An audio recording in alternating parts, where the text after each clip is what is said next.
네, 발전해가는 IT 기술에 따라서 우리 생활도 큰 변화를 겪고 있는데요. 자세한 얘기 산업팀의 박상률 기자와 함께 더 나눠봅니다.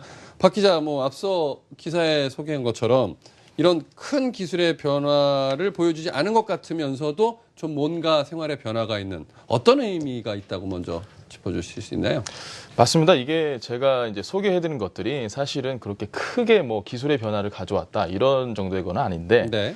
특히 이제 커피를 스마트폰에서 주문을 하는 건 우리가 이제 광고에서 많이 봤잖아요. 배달의 땡땡 아니면 저기요와 비슷한 그런 그 배달 어플리케이션과 같은 원리입니다. 크게 다른 건 아니지만 가장 큰 차이는 이게 이제 온라인상에서 끝이 나느냐 아니면은 오프라인으로 나와서 우리의 실생활에 어떤 영향을 줄 수 있느냐 이런 건데 커피 주문 같은 경우에 제가 보여드린 것처럼 그 주문을 하는 사람들의 시간도 절약이 되고 더 중요한 거는 주문을 받는 사람들, 그러니까 커피 그 점원들이죠. 점원들의 시간도 상당히 절약이 됩니다.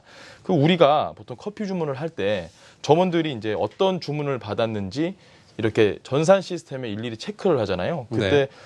이제 간단하게 이거 주세요, 저거 주세요 하면 되는데 할인 쿠폰을 적용을 해달라 아니면은 크림을 올려달라, 빼달라 이런 옵션들이 추가되다 보면 점원들도 정신이 없어요. 그러다 보면 시간이 점점 길어지고 특히 점심시간 이후나 아니면 주말 같을 때는 너무너무 많이 붐빈단 말이죠. 그렇죠. 사람들이. 그래서 점원들은 간혹 실수를 하기도 합니다. 너무 사람이 많다 보니까.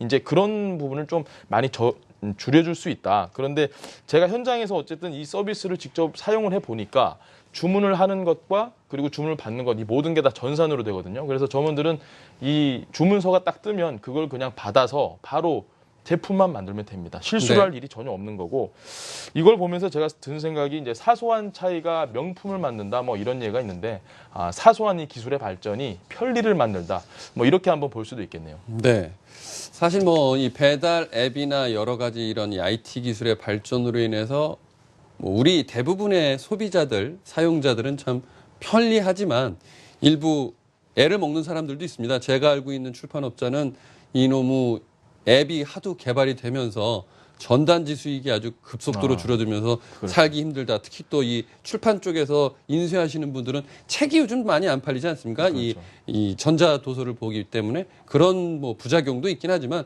전체적으로 삶이 윤택해지고 소비자들이 편리하게 할 수 있도록 기술의 진화가 이루어지는 것 같습니다. 맞습니다. 특히 쇼핑을 할 때 네. 각종 쿠폰이 자동으로 뜨는 것 아주 기사에서 흥미롭게 봤는데 미국에서 지금 실시가 되고 있다죠? 예, 맞습니다. 이 미국의 샵킥이라는 회사가 네. 샵킥이라는 회사가 이미 2012년부터 이 서비스를 제공을 하고 있고 지난해부터는 애플도 지금 제공을 하고 있거든요. 우리나라는 올해부터 조금 활발하게 이제 되고 있는데 참고로 얼마 전에 그 국내 SK 플래닛이라는 기업이 샵킥을 인수를 하기도 했습니다. 네.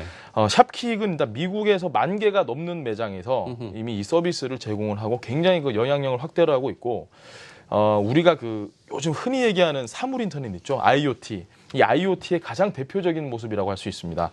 이 IoT의 기본 원리를 간단히 말씀을 드리면 센서가 수집한 정보를 네트워크를 활용해서 다시 제공을 한다 이런 건데 아까 제가 보여드린 그 조약돌 같이 생긴 거 있죠. 조약돌 지금 화면에는 안 나오는데 방금 화면에 여러 번 나왔던 그 조약돌 같이 생긴 게 하얀색 제품 그렇죠. 말씀하시는 그게 거죠? 이제 바로 비콘이라는 겁니다. 네. 이 비콘이 뭐냐면 이 우리가 이제 어디에 있는지를 이 비콘이 파악을 하고 이제 정보를 전송을 해주는 역할을 하는 건데 네. 국내에서도 이미 대형 매장이나 백화점에는 이 서비스가 이용이 되고 있고 최근에 개장한 롯데타워 말도 많고 탈도 많았던 롯데타워의 경우에도 이미 비콘을 아예 빌딩 자체와 연동을 한다고 발표를 했고요. 어허.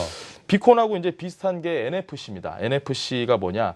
그 보시면 아시겠지만 근거리 무선 통신 방식이라는 건데 활용 범위가 지금 10cm 정도밖에 안 돼요. 직접 갖다 대야 되는 거고 비콘은 최대 반경 범위가 한 50m 정도에 이릅니다. 굉장히 활용 범위가 넓죠. 그 우리나라는 올해부터 이제 좀 비콘을 이용한 마케팅이 굉장히 좀 활발히 진행이 되고 있습니다. 네, 전체적인 내용을 보면 IT 트렌드가 결국은 모바일로 결제를 모든 것을 대체를 할 것이다라는 얘기인데 지갑이 없어도 되는 삶, 이 부분 어떻게 풀어가야 되나요? 이 부분은 조금 민감한 부분입니다. 예. 이제 국내로 일단 예를 들자면 그 지금까지 모바일 결제를 진행을 할 때 우리는 신용카드 번호를 입력을 해야 되고 그리고 비밀번호 입력해야 되고 뭐 그랬죠. 경우에 따라서 유효기간 CVC 번호 또 인증번호까지 아주 절차가 복잡했거든요. 그래서 우리나라는 이게 조금 발달이 조금 안 됐는데 차라리 이게 직접 매장에 가서 직접 이 현금으로 결제를 하든지 온라인에서도 현금 결제가 더 오히려 나은 정도의 수준이고 그렇죠. 가장 빠른 변화를 보여주는 건 지금 미국입니다. 애플이 최근에 내놓은 애플페이 같은 경우에 온라인은 물론이고 오프라인에서도 지갑 없이 그냥 핸드폰만 갖다 대면 바로 결제가 되게 지문 인식만 하면 되게 했는데 이 온라인 결제도 뭐 터치 한 번으로 이제 가능하게 했거든요. 그 구글하고 페이스북 같은 IT 기업들도 지금 이 시장에 좀 진출을 계획을 하고 있습니다. 네. 그 우리나라도 뭐 빠질 수 없죠. 삼성이 이 오프라인 결제 시스템을 좀 추진을 하고 있는데 아직까지는 참여은행이나 가맹점 등이 정해지지 않았기 때문에 좀 더 상황을 지켜봐야 될 것 같고 네. 얼마 전에는 카카오가 카카오페이라는 이름으로 온라인 결제 서비스를 시작을 했죠. 그리고 네이버도 지금 라인페이라는 이름으로 진출을 했고요. 네. 모바일로 그 오프라인 결제를 가능하게 하는 건 정말 혁신에 가까운 일이지만 아직까지는 조금은 더 눈여겨봐야 할 것 같습니다. 자, 오프라인 결제 결국은 이 소비자들 스마트폰이 아예 지갑을 대체하는 부분인데 아직까지는 좀 현실적으로 어려운 부분이 몇 가지가 있죠. 아직까지는 좀 어렵죠. 일단 네. IT 영역 자체가 굉장히 어려운 영역입니다. 그렇죠.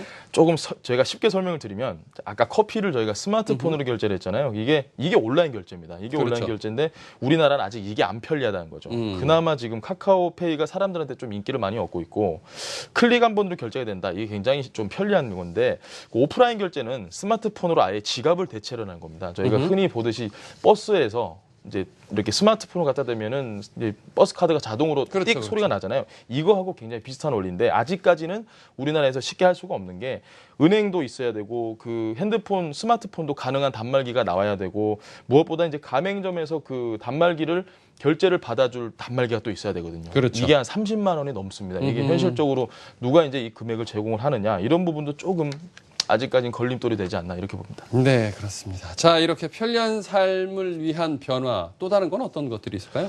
그 요즘에는 IT에 패션을 접목하는 일이 굉장히 많습니다. 네. 저희가 최근에 그 쇼퍼런스를 진행을 했잖아요. 네. 지금 화면 보시면 아시겠지만 패션쇼에서 보다 보니까 이 모든 웨어러블 장치들이 머리부터 발끝까지 빠지지 않는 부분이 없습니다. 네. 굉장히 뭐 많은데 뭐 최근에 말하는 신발도 있고요. 그리고 치매를 예방해주는 미창, 뭐 심지어는 젓가락질만으로 치매를 사전에 알려주기도 한다고 하더라고요.